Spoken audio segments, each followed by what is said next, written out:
Halo, Assalamualaikum. Perkenalkan, nama saya Adini Mauludia dari kelas 12 TKJ 1.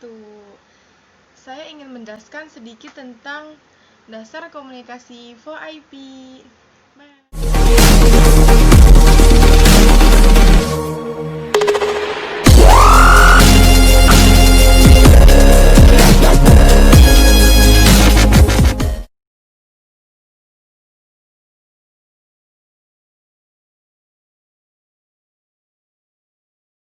Pengertian VoIP.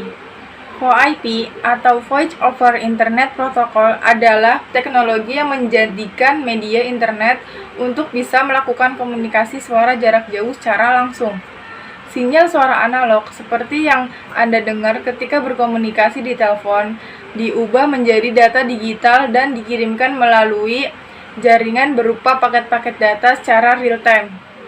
Dalam komunikasi VoIP, pemakai melakukan hubungan telepon melalui terminal yang berupa PC atau telepon biasa.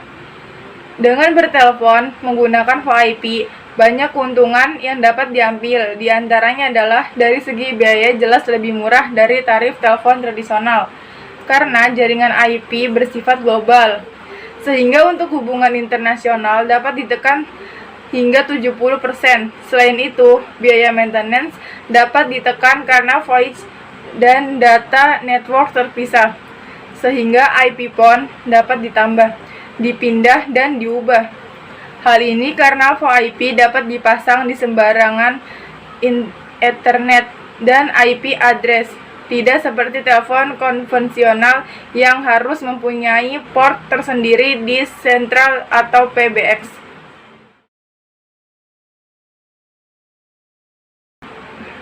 Cara kerja VoIP. Prinsip kerja VoIP adalah mengubah suara analog yang didapatkan dari speaker pada komputer menjadi paket data digital. Kemudian dari PC diteruskan melalui hub atau router atau ADSL modem dikirimkan melalui jaringan internet dan akan diterima oleh tempat tujuan melalui media yang sama.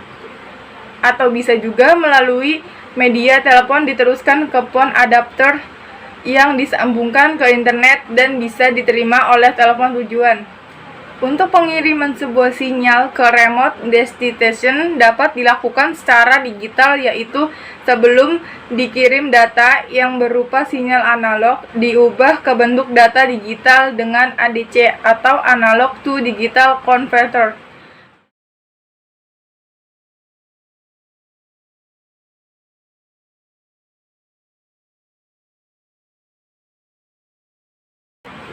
VoIP juga memiliki keuntungan dan kelemahan. Nah, sekarang keuntungan VoIP. Yang pertama, biaya lebih rendah untuk sambungan langsung jarak jauh. Penekanan utama dari VoIP adalah biaya. Yang kedua, memanfaatkan infrastruktur jaringan data yang sudah ada untuk suara. Berguna jika perusahaan sudah mempunyai jaringan.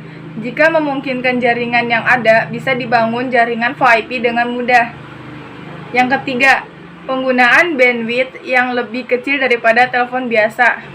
Dengan majunya teknologi, penggunaan bandwidth untuk voice sekarang ini menjadi sangat kecil. Yang keempat, memungkinkan digabung dengan jaringan telepon lokal yang sudah ada. Dengan ada gateway, bentuk jaringan VoIP biasa disambung dengan PABX yang ada di kantor.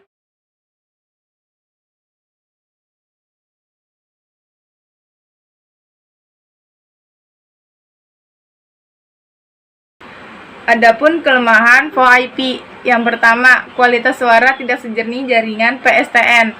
Yang kedua, ada jeda dalam berkomunikasi. Yang ketiga, peralatan relatif mahal. Yang keempat, berpotensi menyebabkan jaringan terhambat. Yang kelima, penggabungan jaringan tanpa dikoordinasi dengan baik akan menimbulkan kekacauan dalam sistem penomoran. Nah, segitu aja ya guys tentang dasar komunikasi VoIP. Terima kasih. Jangan lupa like, comment, and subscribe. Bye-bye.